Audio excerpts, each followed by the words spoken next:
Dear students, good morning all of you. പ്രിയമുള്ള വിദ്യാർത്ഥികളെ, +1 ഹ്യൂമാനിറ്റീസിന്റെ ഭാഗമായ സോഷ്യോളജി കഴിഞ്ഞ ക്ലാസ്സിൽ നമ്മൾ അഥവാ ഫസ്റ്റ് പാർട്ടായിട്ട് ഇൻട്രൊഡക്ഷൻ നമ്മൾ പറഞ്ഞു. സോഷ്യോളജി ആൻഡ് സൊസൈറ്റിയുമായി ബന്ധപ്പെട്ട ഇൻട്രൊഡക്ഷൻ. അതുപോലെ ആ പാഠത്തിൽ നമ്മൾ പഠിക്കേണ്ടുന്ന മേഖലകൾ, അതിലെ കണ്ടന്റ് നമ്മൾ ഓൾറെഡി ഡിസ്കസ് ചെയ്ത് കഴിഞ്ഞു. ഇനി നമ്മൾ രണ്ടാമത്തെ പാർട്ടായിട്ട് ഇന്ന് നമ്മൾ ചർച്ച ചെയ്യുന്നു importance of sociology study. Sociology പഠനത്തിന്റെ പ്രാധാന്യം. Study of sociology. എന്താണ് സോഷ്യോളജി? എന്തിനാണ് പഠിക്കുന്നത്? അല്ലെങ്കിൽ സോഷ്യോളജി എന്നുള്ള വിഷയം നമ്മൾ പഠിക്കേണ്ടതുണ്ടോ? നമ്മൾ നേരത്തെ പറഞ്ഞു അല്ലേ, സോഷ്യോളജി എന്ന് പറയുന്നത് ഒരു നാണയത്തിന്റെ വശങ്ങളാണ്. അഗസ്റ്റ് കോംടെയാണ് അതിന്റെ പിതാവ്. സോഷ്യോളജി ഏറ്റവും പ്രായം കുറഞ്ഞൊരു വിഷയമാണ്.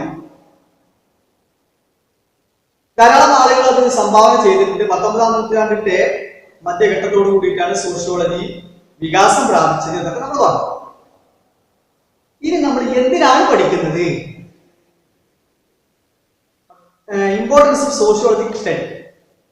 സോഷ്യോളജി പഠനത്തിന്റെ പ്രാധാന്യം. എന്തിനാണ് പഠിക്കുന്നത്? പ്രധാനപ്പെട്ട 5 പോയിന്റുകൾ നമുക്ക് ഈ പാർട്ടിൽ ചർച്ച ചെയ്യാം. എന്തിനു പഠിക്കുന്നു എന്നുള്ളതിനെ കുറിച്ച് 5 കാര്യങ്ങൾ. ഫസ്റ്റ് വൺ, സമൂഹത്തെ കുറിച്ച് ശാസ്ത്രീയമായി മനസ്സിലാക്കുന്നതിന്. Understanding scientific method. നമ്മള് ശാസ്ത്രീയപരമായിട്ട് എന്ത് ചെയ്യണം? സോഷ്യോളജി അഥവാ സമൂഹത്തെ കുറിച്ചും സാമൂഹിക സ്ഥാപനങ്ങളെ കുറിച്ചും സമൂഹത്തിന്റെ കാഴ്ചപ്പാടുകളെ കുറിച്ചും നമ്മൾ എന്ത് ചെയ്യേണ്ടത്? നമ്മൾ പഠിക്കേണ്ടതുണ്ട്. ശാസ്ത്രീയമായിട്ട് തന്നെ പഠിക്കണം. കാരണം ആൻഷ്യന്റ് ഹിസ്റ്ററിയിലെ, മിഡീവൽ ഹിസ്റ്ററിയിലെ, അല്ലെങ്കിൽ ഏറ്റവും പുരാതനമായിട്ട് ചരിത്രത്തിലെ സമൂഹത്തെ കുറിച്ച് നമുക്ക് വ്യക്തമായ കാഴ്ചപ്പാടൊന്നും ഉണ്ടാവില്ല. നമ്മൾ കേട്ടിട്ടുണ്ടാവും ശിലായുഗം അല്ലേ? അത് തന്നെ ഇരുമ്പ് ശിലായുഗം അല്ലേ?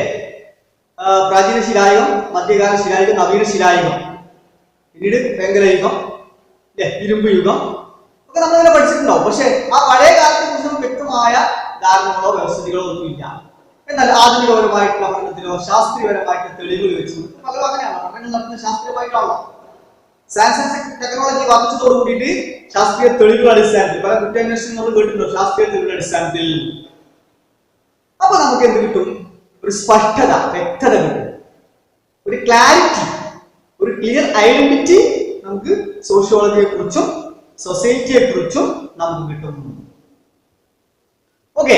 2, സാമൂഹ്യ സ്ഥാപനങ്ങളുമായി മനുഷ്യ സമൂഹത്തിലുള്ള പരസ്പര ബന്ധം മനസ്സിലാക്കാൻ.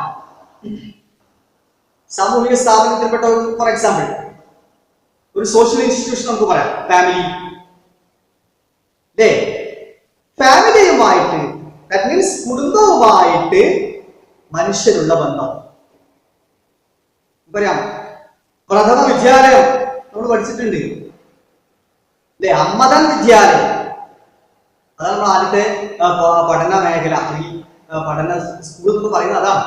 അപ്പോ മനുഷ്യന്, സമൂഹത്തിലെ മനുഷ്യന് സമൂഹമായിട്ടുള്ള ബന്ധം അത് നമ്മൾ മനസ്സിലാക്കും. എല്ലാ കാലഘട്ടത്തിലെയും സമൂഹത്തിന് അവർ ജീവിക്കുന്ന സമൂഹമായിട്ടുള്ള ബന്ധം എങ്ങനെയായിരുന്നു? ആധുനിക കാലഘട്ടത്തിൽ എങ്ങനെയാണ്? പഴയ കാലത്തെ എങ്ങനെയാണ് അല്ലെ? നമ്മൾ പണ്ടത്തെ കാലത്തെ മനുഷ്യരെ കുറിച്ച് പറഞ്ഞിരുന്നത് they are living in forest. They are going from one place to another place, so they are called wandering people. They are living in forest. They are hunting. അവർ കാട്ടിൽ ജീവിച്ചു, മൃഗങ്ങളെ വേട്ടയാടി. They are going from one place to another place. ഒരു സ്ഥലത്ത് മറ്റൊരു സ്ഥലത്തേക്ക് പോകും. So they are called wandering people. അലഞ്ഞു തിരിയുന്നത്. അപ്പൊ ആൻഷ്യന്റ് സൊസൈറ്റി എന്ന് പറയുന്നത് വണ്ടറിംഗ് സൊസൈറ്റി, അലഞ്ഞു തിരിയുന്ന സമൂഹം. Now they are not settled, but we are settled. That is the difference between ancient and modern. And follow me. സെറ്റിലാണ്. സമൂഹത്തിലെ മാറ്റങ്ങൾ കണ്ടോ, അത് നമ്മൾ പഠിക്കേണ്ടതുണ്ട്. 3, കുറ്റകൃത്യ സമൂഹത്തെ പവിത്രമായ സമൂഹമാക്കി മാറ്റാൻ. അല്ലേ, സമൂഹങ്ങൾ കുറ്റകൃത്യങ്ങൾ ചെയ്യുന്ന സമൂഹം അല്ലേ, അൺകൾച്ചേർഡ് പീപ്പിൾ, നമ്മൾ അസംസ്കൃതരായിട്ടുള്ള സംസ്കാരശൂന്യരായിട്ടുള്ള സമൂഹത്തെ കുറിച്ച് നമ്മൾ പഠിച്ചിട്ടുണ്ട്. അവരെന്ത് ചെയ്യണം? സംസ്കാര സമ്പന്നരാക്കി മാറ്റണം.